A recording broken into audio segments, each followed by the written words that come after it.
محرم کے مہینے میں خاص عبادت جو ہے وہ روزے رکھنے کی ہے.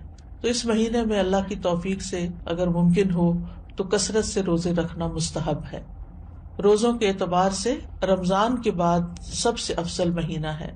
صحیح مسلم کی روایت ہے، ابو ہریرہ کہتے ہیں کہ رسول اللہ صلی اللہ علیہ وسلم نے فرمایا، رمضان کے بعد سب سے افضل روزے اللہ کے مہینے محرم کے ہیں.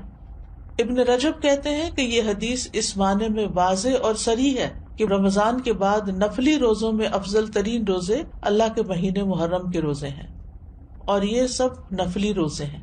فرض روزوں سے پہلے محرم میں روزے رکھے جاتے تھے، پھر جب فرض روزے رمضان میں ہو گئے تو پھر محرم کے روزے جو ہیں وہ نفلی ہو گئے.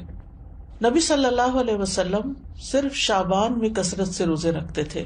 عائشہ رضی اللہ تعالی عنہا روایت کرتی ہیں کہ نبی صلی اللہ علیہ وسلم شعبان کے مہینے سے زیادہ کسی اور مہینے میں نفلی روزے نہیں رکھتے تھے. مطلب آپ نے محرم کا سارا مہینہ روزے نہیں رکھے یا شعبان سے زیادہ نہیں رکھے.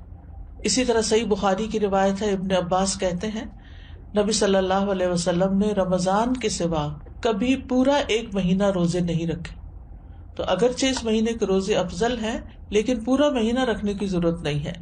آپ روزے رکھتے حتیٰ کہ کہنے والا کہتا واللہ آپ کبھی افطار نہیں کریں گے، یعنی مسلسل رکھتے چلے جاتے تھے.